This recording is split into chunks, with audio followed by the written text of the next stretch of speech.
नौजवानों को मत छेड़ो हम नौजवानों को, वरना लड़ना मुश्किल होगा। रचेंगे ऐसा इतिहास कि पढ़ना मुश्किल होगा। आप आज कौन सा किसका गेटअप लेकर के यहाँ पे मौजूद? सर मैं यहाँ पे सुभाष चंद्र जी बोस का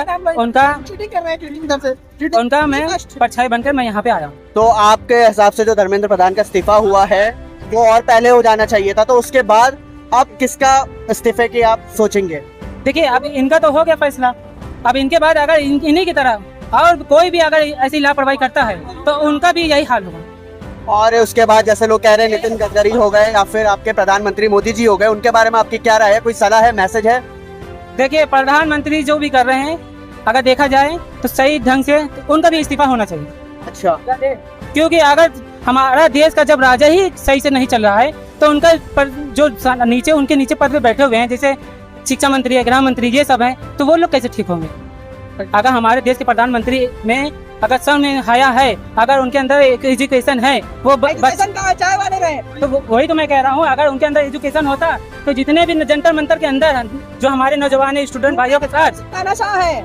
देखिए ताना साहब आप कह रहे हैं, सुभाष जी आप कैसी बात कर रहे हैं? ताना साहब आप कह रहे हैं, सब कह रहे हैं, हम भी कह रहे हैं, लेकिन किसी ने देखा नहीं। अरे देखा ना, सुभाष जी निष्पक्ष बात कर रहे हैं जैसे उनको करना चाहिए। नहीं निष्पक्ष बात नहीं कर रहे। तो आप मुझे ये बताइए कि बच्चों पे जो बर्बरता हुई दिल्ली में, जो लाठीचार्ज हुई, तमाम यातनाएं दी गई, उसके बारे में क्या आपकी राय है? जिस भी बच्चों को, हमारे सारे भाइयों को जिसको भी अगर चोटें आई हैं उसको सरकार से मेरा एक ही बात कहना चाहूँगा, निवेदन है, उन सब बच्चों को मुआवजा देना चाहिए और उनकी हमें भी लाठी पड़ी पैसा और उनकी शिक्षा में सुधार होना चाहिए और माफी मांगना चाहिए कि ऐसा दोबारा नहीं होगा। अपना नाम तो बता दीजिए पब्लिक को।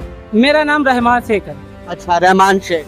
तो आपको नहीं लगता जैसे दिल्ली में अभी हमने नोटिस करा है जंतर मंतर पे कई सारे जो मुस्लिम और हिंदू बांटने की कोशिश की गई प्रशासन द्वारा, उसके बारे में क्या राय है आपकी? देखिए हिंदू मुस्लिम कहने का तो बहुत लोग कहते हैं, लेकिन आज़ादी के बाद हिंदू मुस्लिम सब एक थे, तो इस वजह से सुभाष चंद्र बोस क्या हमारे गुरु नहीं है?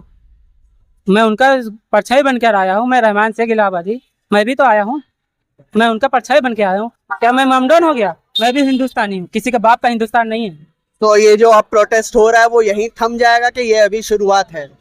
अब यहीं से तो थम जाना चाहिए हमारे ख्याल से अगर देखा जाए, क्योंकि हमें फैसला मिल चुका है। बाकी आगे प्रधानमंत्री के हाथ में है, नरेंद्र मोदी जी के हाथ में। बहुत बहुत धन्यवाद।